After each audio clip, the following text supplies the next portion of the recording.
very good morning to you. Welcome to the Monday edition of the show. It's the first one for the week. I'm Yemi Adebayo. It's good to have you join us to talk sports this morning. I'm Austin Okonakwan. Let's go to France. Yes, that's the venue for the FIFA Under-20 Women's World Cup. Action has already started, and today Nigeria's Under-20 women's team, the Four Cornets, their quality will be tested, Yemi, when they take on the German team. And hopefully the quality will shine through today, at least for once getting one over the Germans. We'll see. Let's leave football now and talk athletics. Curtains fall on the 21st edition of the African Senior Athletics Championship that was held in Asaba. It was good for Nigeria, but at the end of the day, the Kenyans took it all away. We'll be talking about that much later on the show. Yeah, that should get us talking. Also, the curtain has fallen right there at the Citi Open in Washington. This man, Alexander Zverev, Yemi, it was his title. He went back and he got it again. Yeah, that's how we start off this morning. He successfully defended his title. The man of the moment, world number 3. A lot has been said about this young man. A lot expected from this young man. And like Austin said, he didn't disappoint. That's right. Came there, especially the moment that Andy Murray pulled out of this tournament. I mean, we were looking only in one direction. The 19-year-old Australian that got to the final gave us something to talk about, but it was always going to be Zverev's day, and he took it, successfully defending his title. And you know, a lot of these guys looking forward to the U.S. Open and also looking towards the end of the year to be among the top 8. It's world number 3 now. We'll see what happens. Everybody wants to be part of the ATP World Tour, so we'll see the final 8. But I mean, what else can we say about Zverev? 6-2, 6-4, clean as you like, near flawless performance.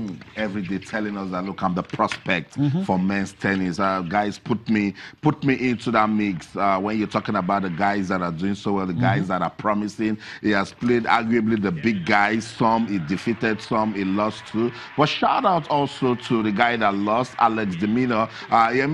He was ranked 208 in the world, and then pushed his way into the final, and with this sort of result, I'm sure you know the rankings will favor him. Should be making the top 50 when the ranking comes. That's what you get when you play this sort of competition. Good experience for him in the bag, but we never doubted the quality of Zverev, and we knew that the moment he got into the final, he would do everything to defend his title. Yeah, surely.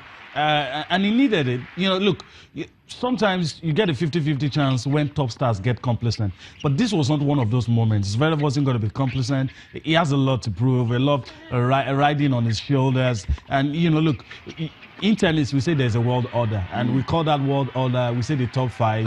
Guys that have won the Grand Slams before. The only person that has won a Grand Slam that is not in that world order that I keep on is Marin Cilic. The other guys, Stanislas, Andy, Novak, Roger, and Rafael Nadal. Even when they are injured, we're talking about those. But this guy is showing us. And it's interesting looking at his career and observing everything, because we've seen a lot of prospects. That's like right. you said, Kei Nishikori, Grigor Dimitrov, Dolgopolov. They just disappoint. And all of these guys just fall like a pack of cards. Yeah. But this guy is still here.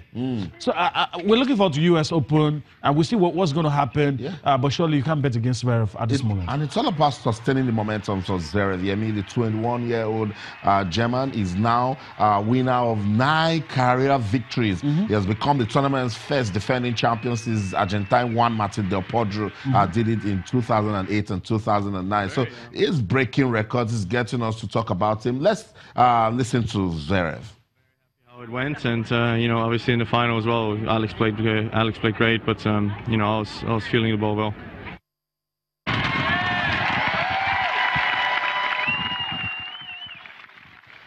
Okay, so that's it. Alexander Zverev successfully defending the Citi Open title in Washington. That's one player to look forward to. Surely.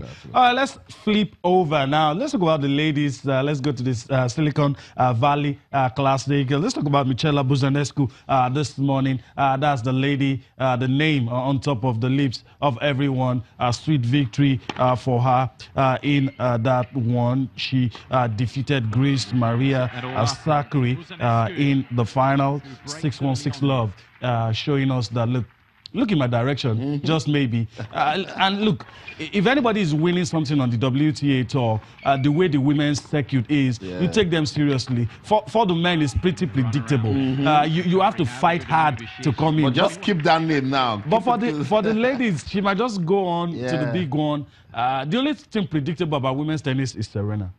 Every other thing is very unpredictable. So, and that's why this is important. You look at people picking victories on the road, on the WTA tour, write their names somewhere.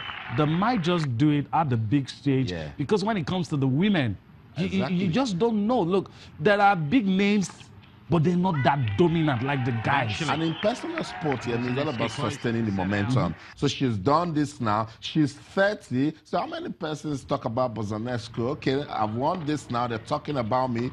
It will do well for her in the rankings. She's projected to get into the top 20 when this is done. Remember, defeated the likes of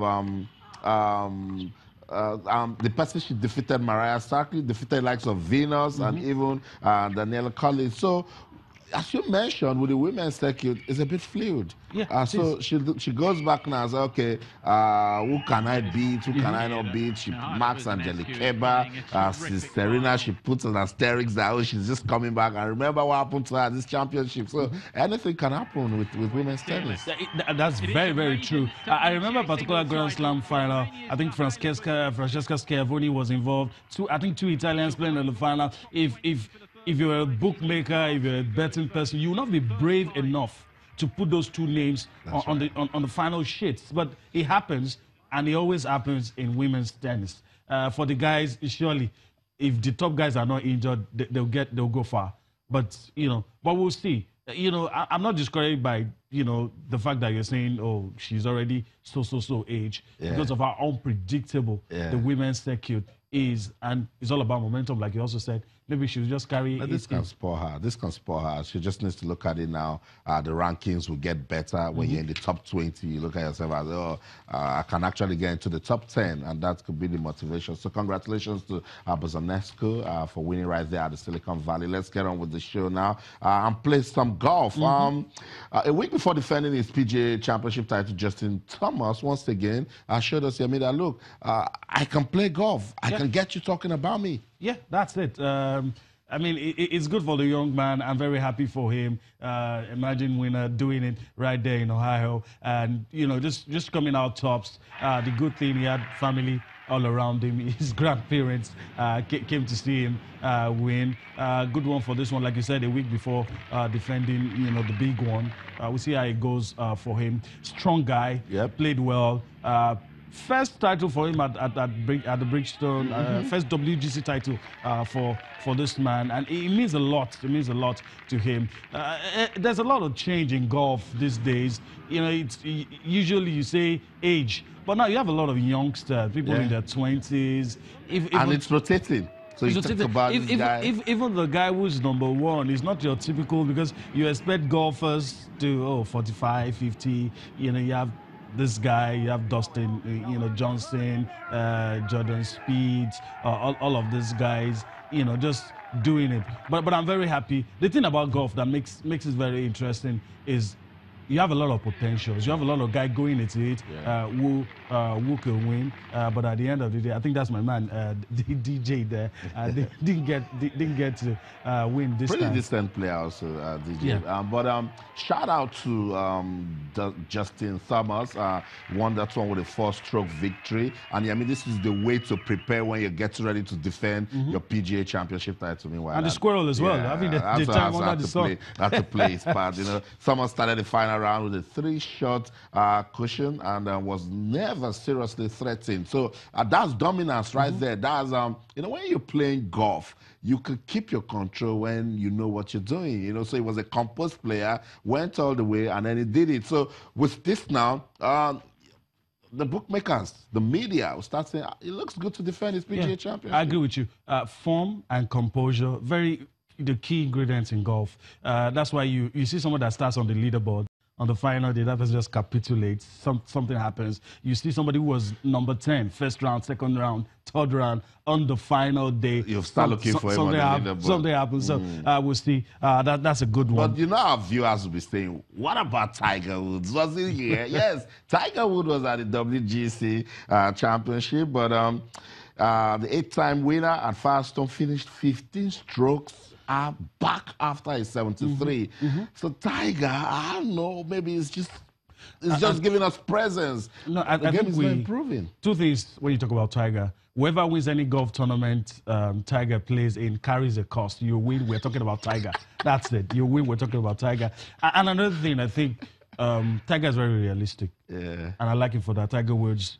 He even talked about his children. You know, his kids tell him, we read a lot, we've seen a lot, but we've not actually seen you do it. Yeah. And that's his motivation. But I think we should ease off on the man. Yeah. It's gradually getting back. You see the likes of Colin Montgomery and those other older guys. They're still in there. Jimenez, they're just having fun. They weren't Tiger Woods yet. Yes. That's the difference. Okay.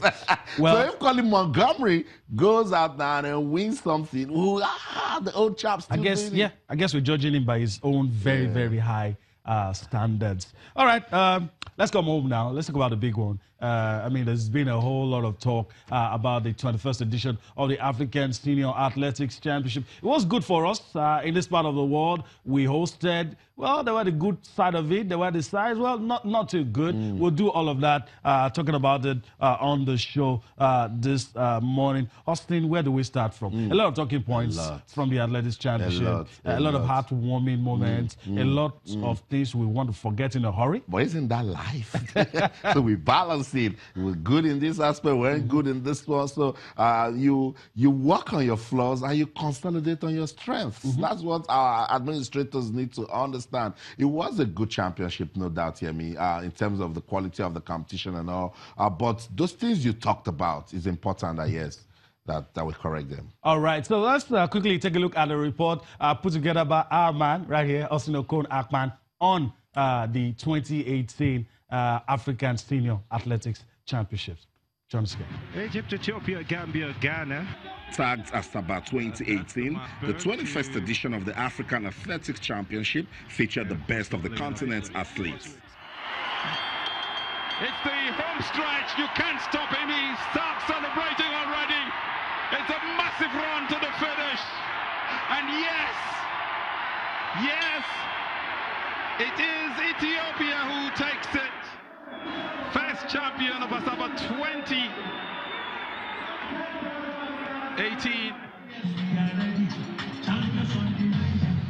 The championship in Asaba was a major discussion in the media, particularly on the level of preparation. They can't stop the move. We've pointed all the issues out. One, it's not totally our fault, but if you have guests and they suffer some discomfort, you just apologize to them. Now, we are having meetings to confirm to us that departure so that we provide the logistics to move them to Lagos and fly out. So there won't be any issue. The very first gold medalist. Despite the knocks, the Delta State government is pleased and motivated to do more for sports development. Most importantly, some of our very young ones over there are so excited, and I believe that is a commitment that they need to be able to fire up themselves to compete in the future. So I believe that in the next few years, Delta is going to go overboard in terms of creating new talents on the field. Set in 1999, and away we go. The 400-meter hurdles for women as they approach the first set of hurdles on the turn. But when Danelle comes stalking her, it's going to be one final push on the home run. Glory on the main Nathaniel in front. Nigeria will take this. When Danelle tracks back, she's good only for bronze. What technique! He's calling on his reserve. He's going to take gold. Kenya will celebrate yet again. South Africa will take silver. Nigeria good enough only for bronze. And it's the Kenyans who get one last uhuru.